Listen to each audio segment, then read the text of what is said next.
This video is an audio recording of our reading group, reading and discussing on the correct handling of contradictions among the people, Chapter 5, The Question of the Intellectuals. Our reading groups are open to the public and we encourage discussion of any ideas people bring to the table, but this also means some of the ideas expressed in this discussion might not reflect the actual views of our party on any level. With that said, we hope you enjoy our reading and discussion of Chapter 5, The Question of the Intellectuals. Chapter 5, The Question of the Intellectuals. The contradictions within the ranks of the people in our country also find expression among the intellectuals. The several million intellectuals who worked for the old society have come to serve the new society. And the question that now arises is how they can fit in with the needs of the new society and how we can help them to do so. This, too, is a contradiction among the people. Most of our intellectuals have made marked progress during the last 7 years. They have shown they are in favor of the socialist system. Many are diligently studying Marxism, and some have become communists. The latter, though at present small in number, are steadily increasing. Of course, there are still some intellectuals who are skeptical about socialism or do not approve of it, but they are in a minority. China needs the services of as many intellectuals as possible for the colossal task of building socialism.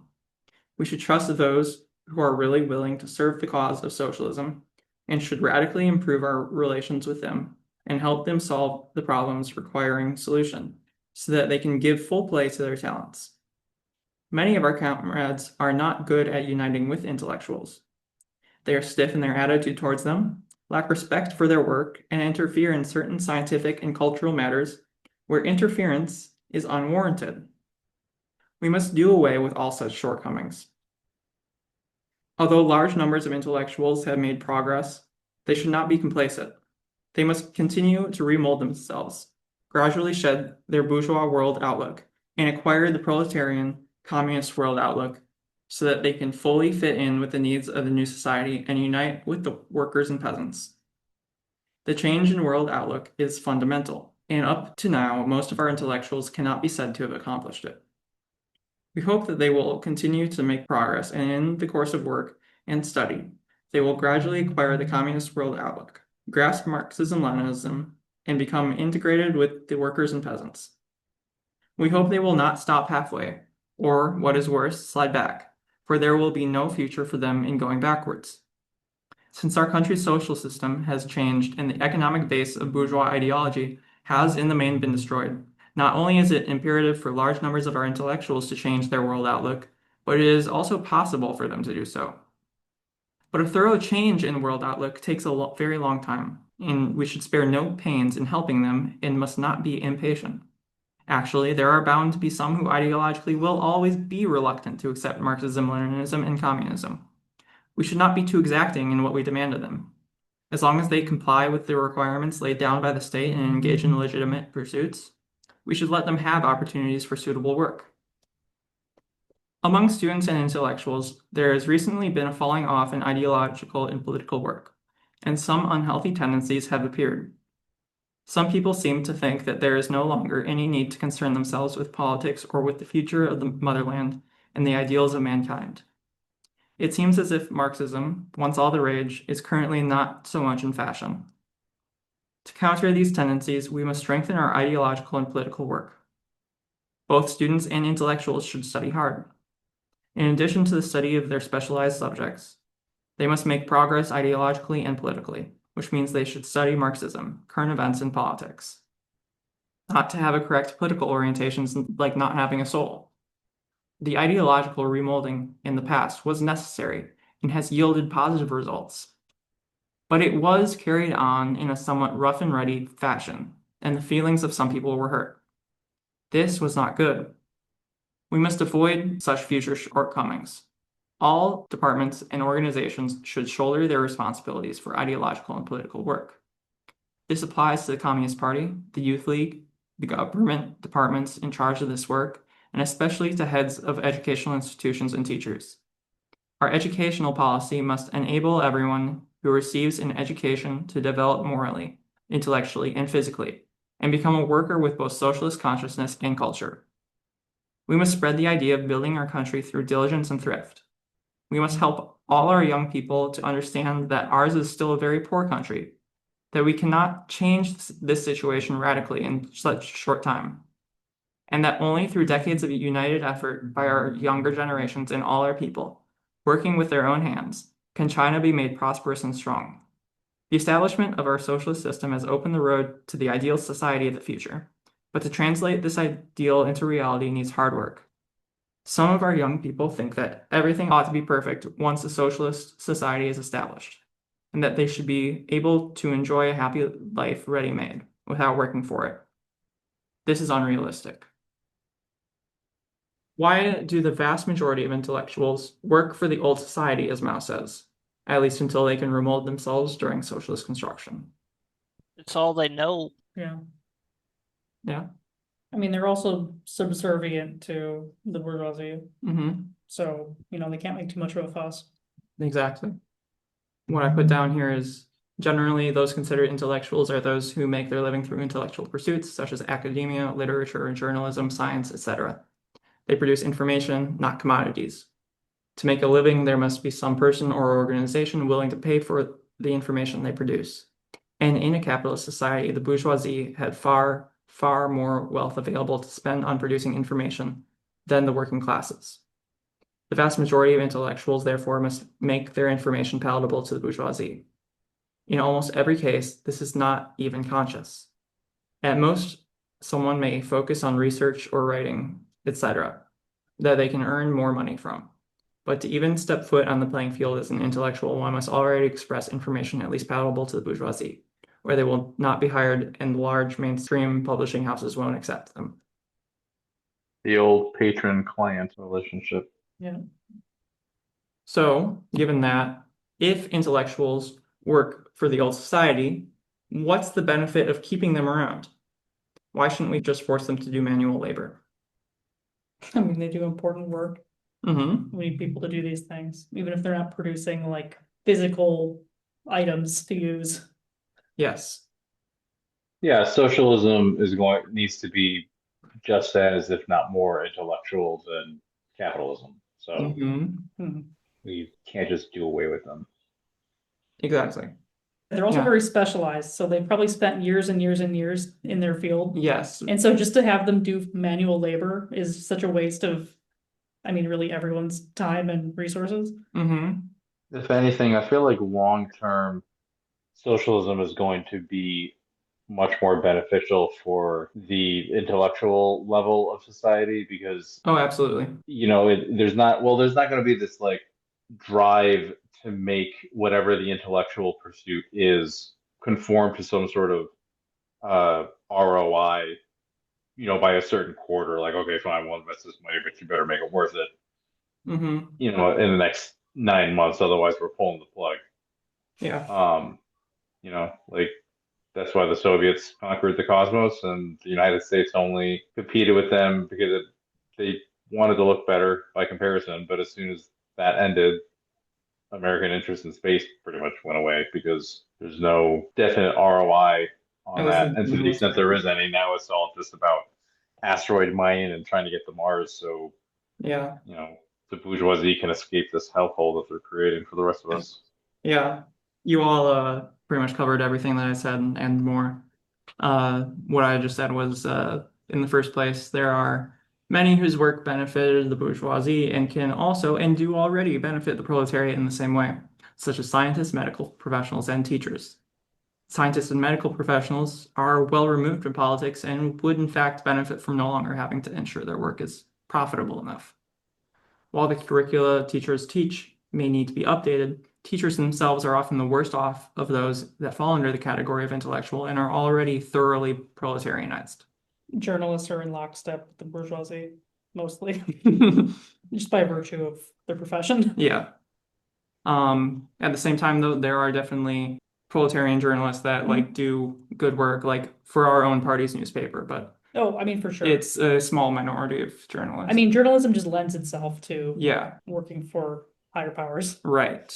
You need to have a large organization backing you, like the Communist Party, in order to really make it without.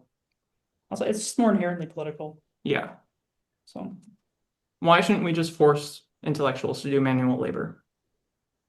They've spent a lot of time and resources studying, and so we should get something out of it. Also, it's degrading. Not that Yes. manual labor itself is degrading, but I mean, honestly, making them do manual labor makes manual labor degrading Yeah. because it's meant to be a punishment. Yes. Or it's like we're bringing you down to our level. It's like, why are you creating these levels? Mm-hmm. Anything else? Not for me. I guess one aspect that might not be totally obvious with the question, why don't we force them to just do manual labor in the process of remolding them? And how are they going to be remolded otherwise? Oh, yeah, I mean, that's, okay, I guess I'll give maybe a personal or more personal example. Mm-hmm. So my mom is a physician Mhm. from Romania. She lived, until her 30s in socialist Romania. Mm-hmm. And so when she tells me about this kind of stuff, so she was sent out to the countryside for, I don't know, like a year or two or something to be like a village doctor, right? And honestly, I haven't heard her complain about it at all. Like it seems like it was a fulfilling experience for her, even if she was staying in like this little shack with like a like a stove heater from, I don't know, like the 1900, just off in the middle of nowhere. Mm-hmm. But like it seems like she, really got something out of it and connected with the villagers and stuff. But then she tells me also when she was working at a hospital in Bucharest, and the managers would do this thing where they would, I guess, the way she talks about it, it's like they would relish in like making the doctors do like clean up after themselves or like clean the hospital, Mm-hmm. like to serve as janitors. Mm-hmm. It was like a punishment and like Mhm. yeah, like meant to be like a degrading thing, which Mhm. my mom speaks very badly about. Mm-hmm. So you can have the intellectuals do things that bring them more in touch with like, the proletariat or peasantry, Mm-hmm. but then not in a way where it's, meant to humiliate them. Yeah. And you could still utilize their talents and their studies Yeah. in connecting them with the working class. Yeah, exactly. And thank you for sharing. Mhm.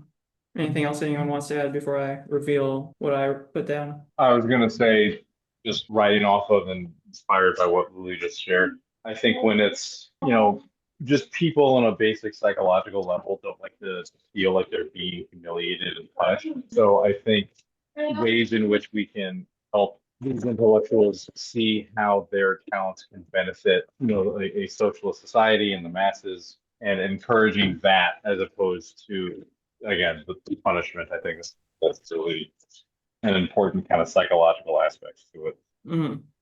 What I put here is often being unshackled from the restrictions capitalism imposes on intellectuals already makes them willing to remold themselves.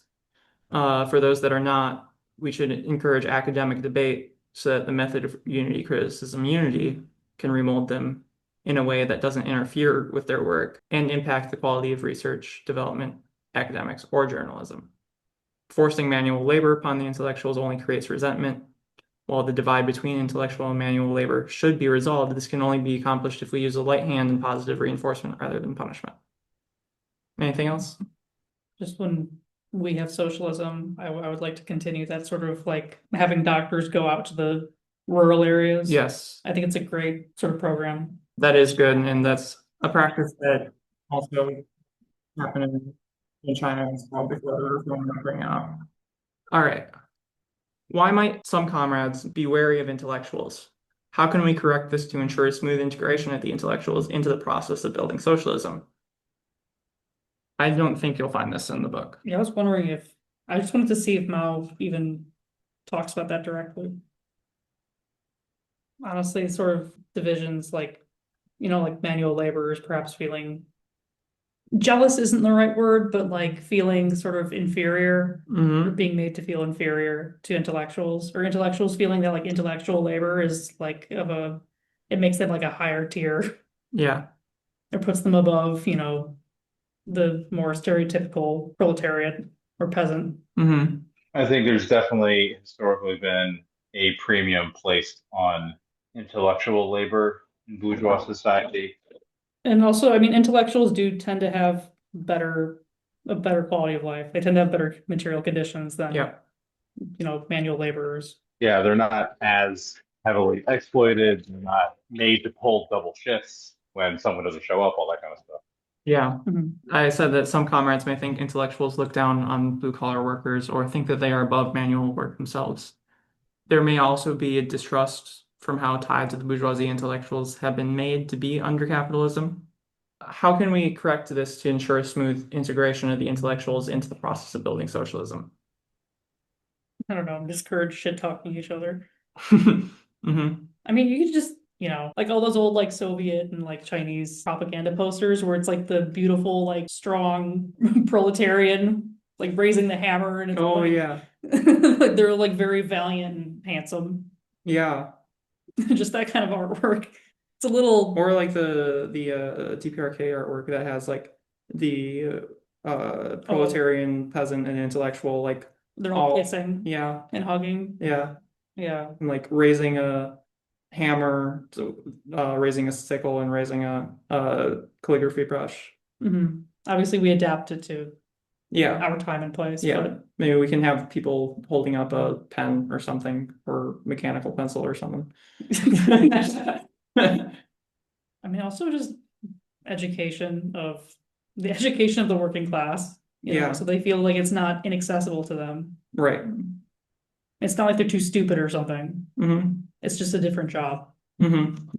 I think also kind of whether is through like what would be called propaganda or education or whatever, pointing out the ways in which the bourgeoisie has pitted intellectual and manual laborers against each other, Mm-hmm. like just explicitly like pointing out, hey, we're on the same side. We only feel like we're on different sides because of the class antagonisms and the propaganda from the bourgeoisie.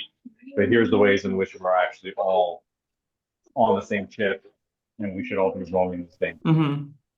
What I said was that we can correct this primarily by exemplifying those intellectuals who make great contributions in building towards socialism.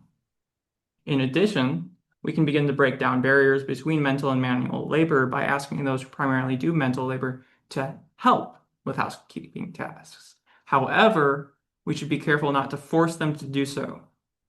And when they do, it should be alongside those primarily doing physical labor, not in place of them. Mhm. We must make sure to use primarily positive reinforcement with intellectuals who are very willing to participate in those housekeeping tasks, being better able to connect with their peers that are doing manual labor primarily, and if necessary, also shown some sort of favor.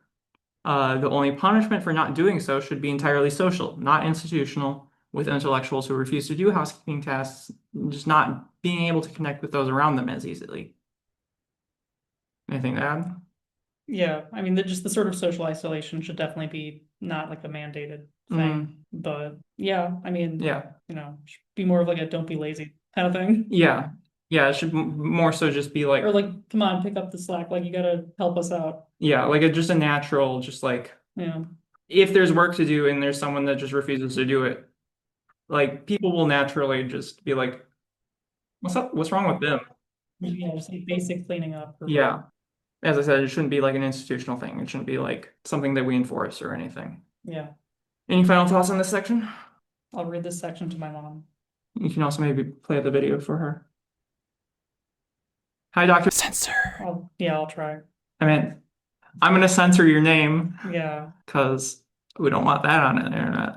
Yeah, no, that. Oh my God, she'd be so mad. Uh-huh. Oh my God. Even if like nobody sees this. Yeah. All right. I will let future me take care of the outro, and we'll see you in the next chapter.